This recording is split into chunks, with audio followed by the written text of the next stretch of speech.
This video is on hydraulics, and hydraulics is the principle of fluid mechanics or fluid dynamics. Fluid, when it's under pressure, will not compress, where the opposite would be pneumatic, which is air.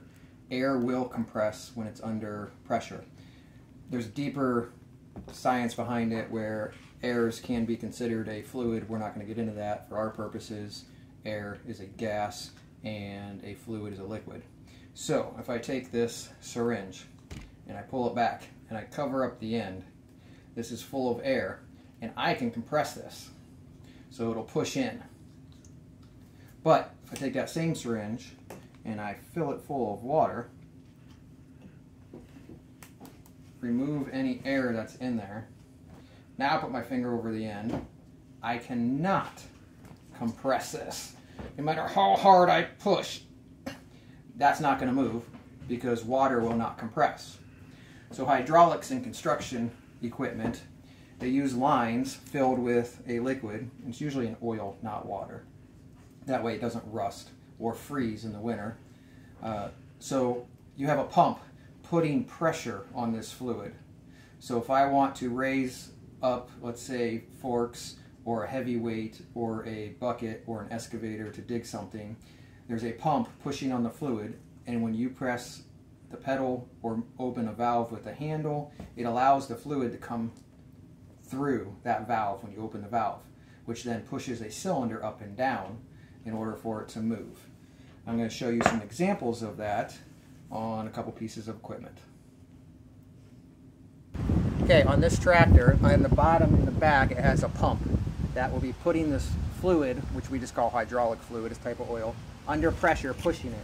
Pushes it up through all of these lines right here and into the cylinder. This cylinder, if you push the fluid into it, will expand up. If you allow the fluid to come back out, it will go down. And that's how you're able to move this thing up and down, and I'm going to show you that. So this handle, if I move it forward or backward, will allow me, if the tractor is running and I pull it back, it pumps fluid in. If I push it forward, it allows fluid to go out. So I'm going to push this forward and you'll see this come down. So you can see that cylinder is compressing because the fluid is coming out. I can go left or right. There's another cylinder right here that I can also move. Now I can't bring anything back up unless the tractor's running in order to pump fluid back in.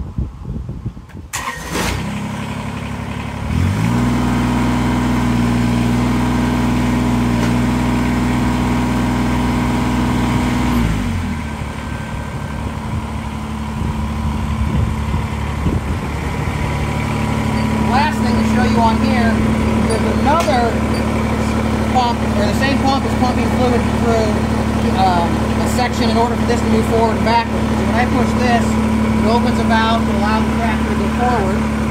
When I push this one, it opens the valve to allow the tractor to go backward.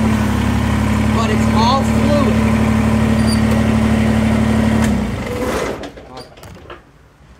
This little riding mower is exactly the same as the large tractor as far as moving forward and back. We call it hydrostatic because it's hydraulics.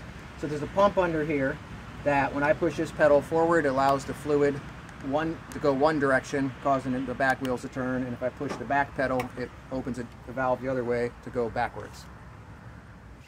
So now on this go-kart for the hydraulics, we have a little cylinder here holding the fluid, but there's no motor running the pump. Instead, it's just by your foot pushing. So when I push down on this brake pedal, you can see this plunger goes in. And then that plunger pushes the fluid under pressure into this line, which then goes to the back wheel or front wheels and squeezes on the brake. So you can see how the hydraulics is able to stop the machinery also. On the tractor, when you stop pushing on the pedal, it closes the valve, so it automatically brakes. So the system's a little bit different than a brake, but this is the same thing that's in all of our cars. It's all hydraulic fluid. However, semis do not use hydraulic fluid. They use pneumatics or air. And then you say, well, wait a minute, you just said air compresses. How would that work for brakes? It would not if you push down on the pedal trying to compress the air. So instead, it's the opposite. When you start a semi or a large truck, air tanks fill up and they actually pull the brakes off. And then as you're going down the road and they push the brake pedal down, it lets air out of the tank and causes the brakes to go on. And the reason they do that is a safety feature. If they lose air, the brakes lock up and the truck stops. If they would use conventional hydraulics like smaller cars and they lost fluid, a line broke or whatever, now you can't stop a truck that weighs 80,000 pounds going down the highway. So they use the air in reverse as a safety system, so if anything fails, the brakes automatically lock up.